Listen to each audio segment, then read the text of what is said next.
broken body in the dark, unseen by anyone, by shadows I'm undone. And I will always miss my mark, for I have begun. Doesn't matter if I try, I'll always try too much. You'll shrink back from my touch, and from my heart away you'll fly, another hand you'll clutch. Held back by my body, held back by my mind. My spirit, it is powerless to break you from these binds. But it doesn't matter, my weakness remains. This fragile flesh and mind and soul will linger on in pain. Doesn't matter if I'm down, I'm not allowed to cry. My face must remain dry, so I will censor every frown and hold back every sigh. Held back by my body, held back by my mind. My spirit, it is powerless to break you from these bonds. But it doesn't matter, my weakness remains. This fragile flesh and mind and soul will linger on in pain. And even this my song to you, it seems a foolish thing to do. Though frank and honest it may be, I fear you'll turn away from me. I'm Emilia Angelica. Welcome to our podcast, transparency.love.platform. Today we will be interviewing Ryan Allen.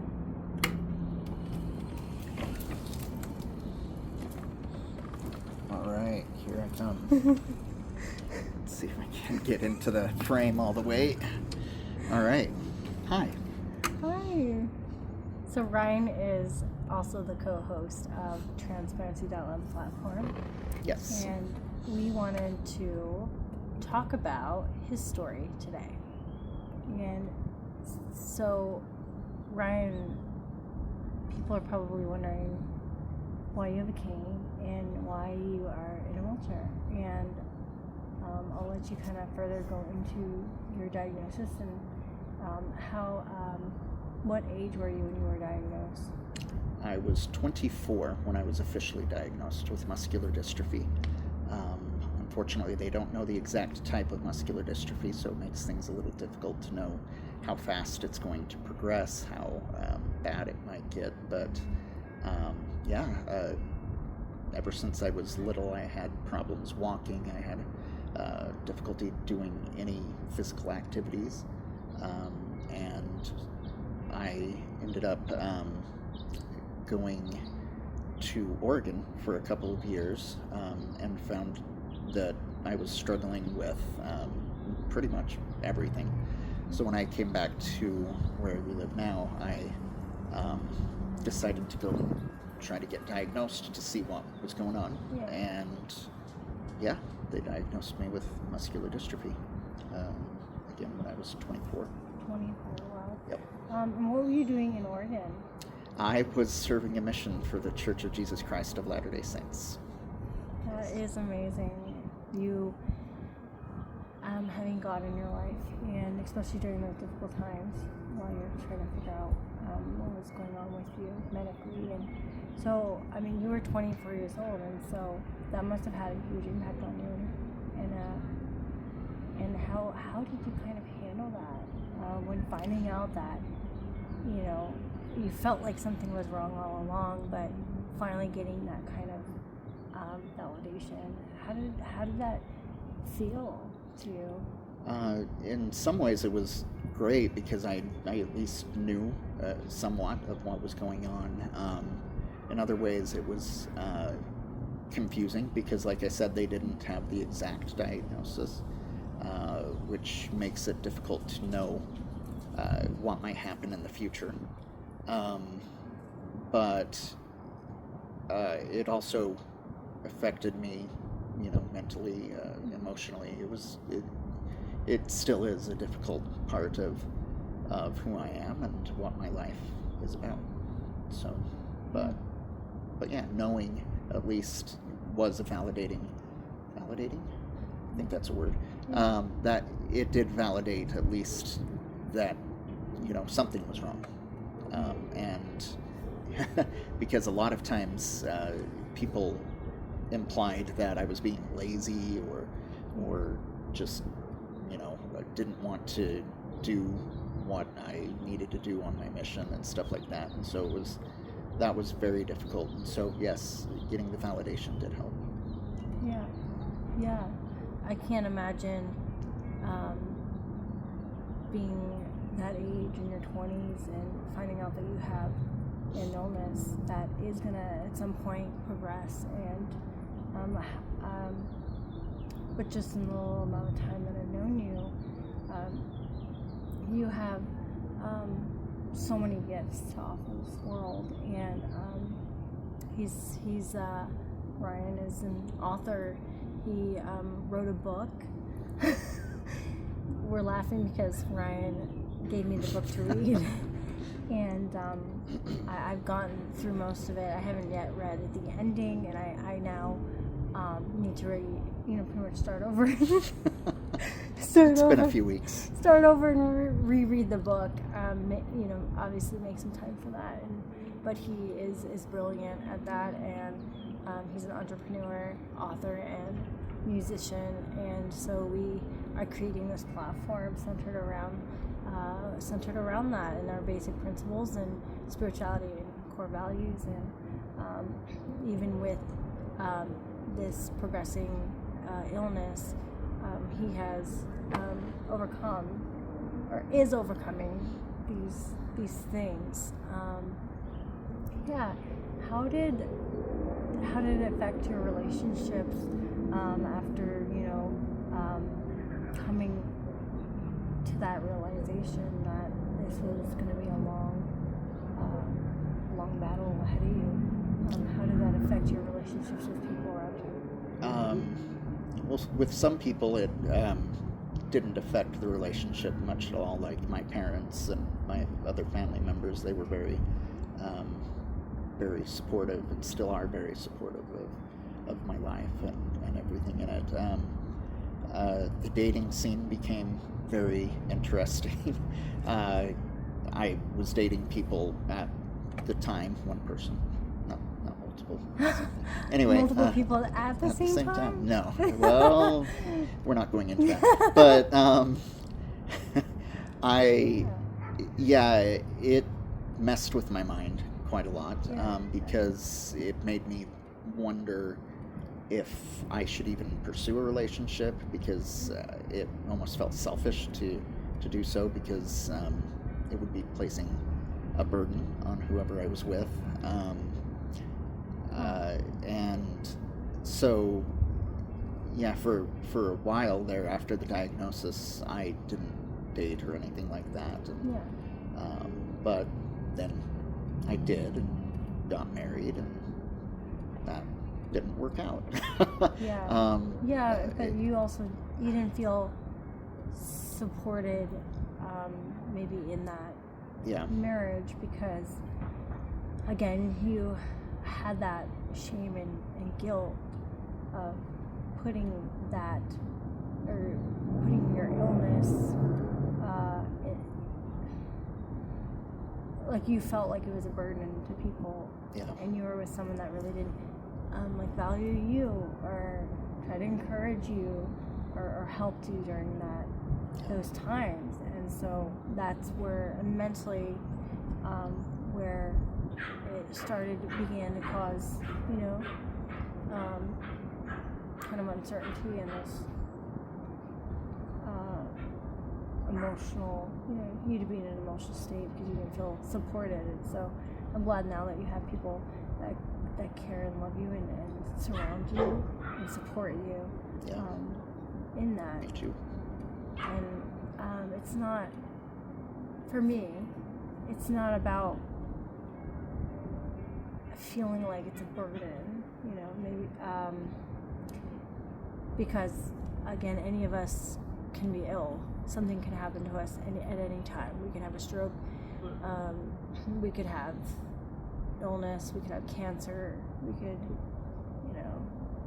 there's definitely different scenarios that can cause us to have different types of illness. And so despite that, we would hope that we were surrounding ourselves around people that are good people, that love who we are for who we are, not identifying us because of a certain illness that we had no cause in it happening. Yeah, no control of it. No control over that disease and how it is or isn't going to progress. What we can do is focus that time and attention on ourselves and again surrounding us around good people that value us. Yeah. And that can be difficult because a lot of people are confused when they see me in a wheelchair, or not confused necessarily, but they're curious, I guess.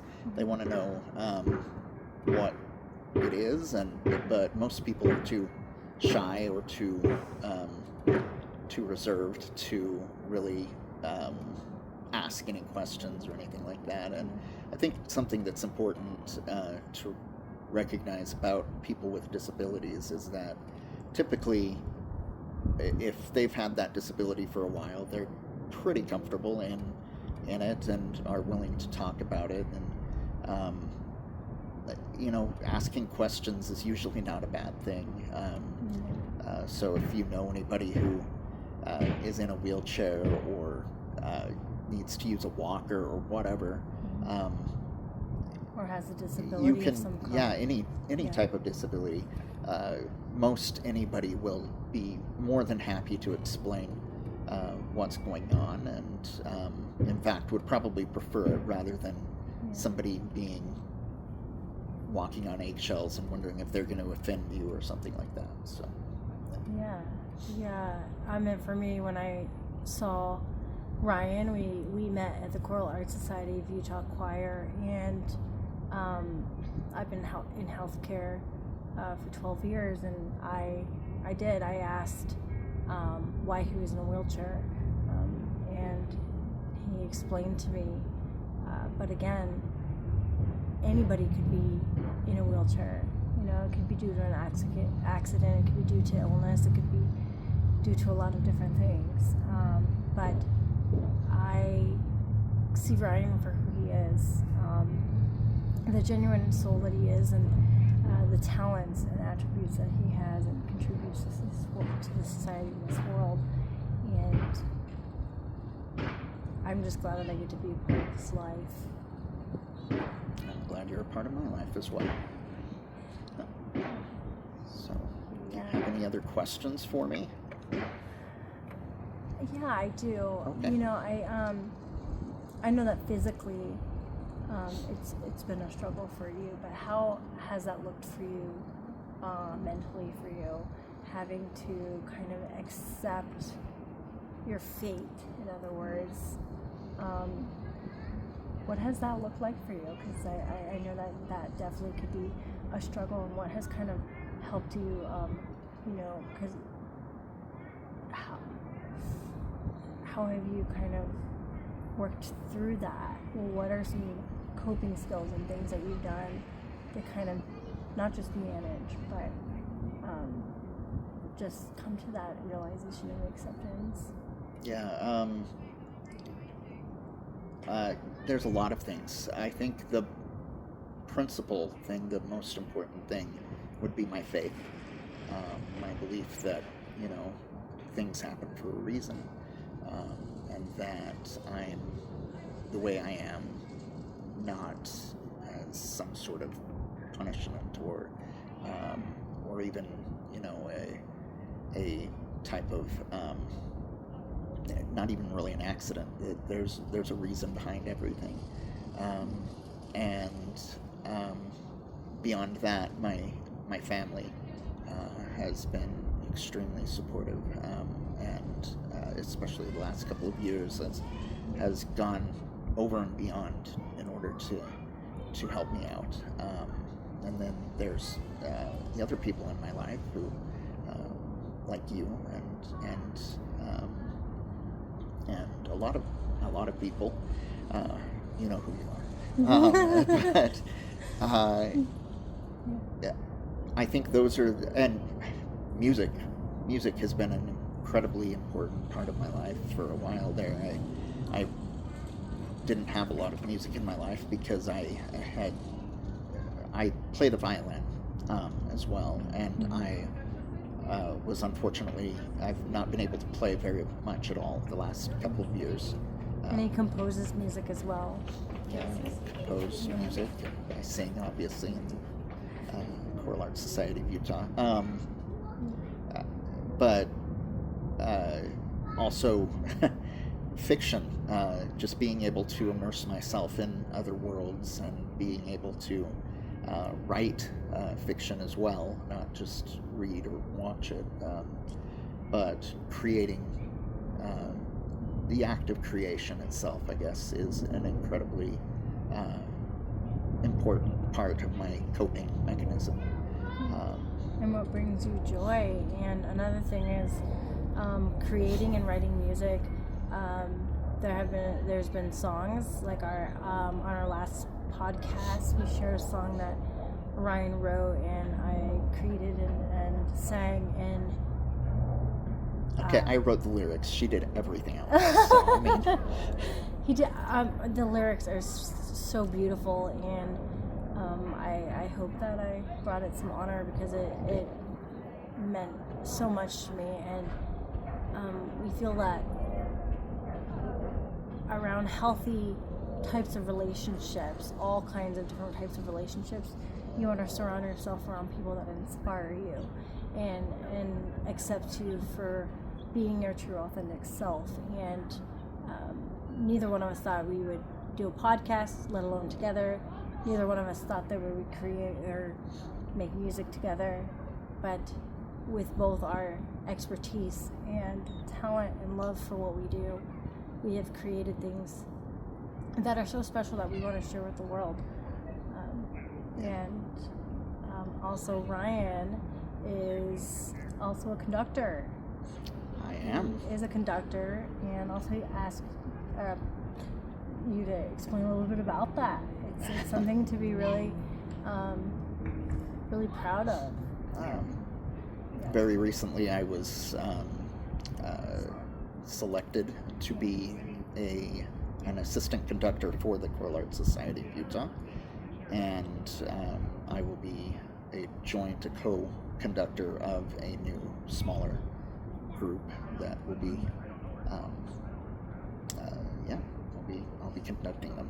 So. Yeah, and I get to kind of be on the other side of it, and just like Ryan has put himself out there to try new things and be a part of this beautiful vision that we both see. I would be honored to be a part of a group led by him because of his love and passion for that, and in all the ways that he loves to serve, and his higher power. And for us, we connect through the gift of music and the gift of friendship, and it just, despite his illness, despite all obstacles, he continues to work on himself and encourage others around him to love and be passionate about things, and so I wanted him to know that, and I was so glad that Ryan was open to sharing his story with you guys, and that again, despite everything, it takes courage, and with humility comes humbleness, and then that turns into acceptance and a sense of peace and gratitude for everything that you do have, because there are people who have muscular dystrophy that, you know, especially like kids with Duchenne's, stuff like that, who don't live very long, who aren't able to experience life to its fullest. And so beyond that, I mean, there are a myriad of different things that can be much worse than my state. So I'm very grateful for what I do have, and for the people in my life, and for the joy that I am able to experience in life. So. And I want Ryan to know that you are so deserving of love. You're so deserving of whatever it is that you want to do in this life, the ways that you choose to inspire others, that everybody deserves to find that muse, but again, that courage. Thank you. I appreciate that. And I think, do you have any more questions for me? Any curveballs? I mean, there's going to be a time when he's interviewing me, but for now, I just wanted Ryan to share his story, and we'd love for you guys to subscribe, like, and comment on Instagram at transparency.love.platform, and we are doing podcasting every week, and so we hope that we can help inspire others to go out of their comfort zones to be the change and make a difference. Yeah. It's about paying it forward. Yes. Thank you so much for joining us. Thank you. Please be patient as I show the weakness that I feel. For though my love is real, it's only fair that you should know I'm made of flesh, not steel. Held back by my body, held back by my mind. My spirit, it is powerless to break you from these bonds. But it doesn't matter, my weakness remains. Its fragile flesh and mind and soul will linger on in pain.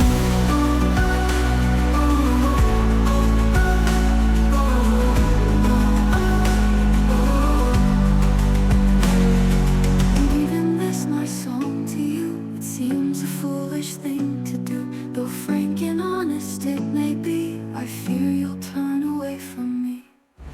Please be patient as I show the weakness that I feel.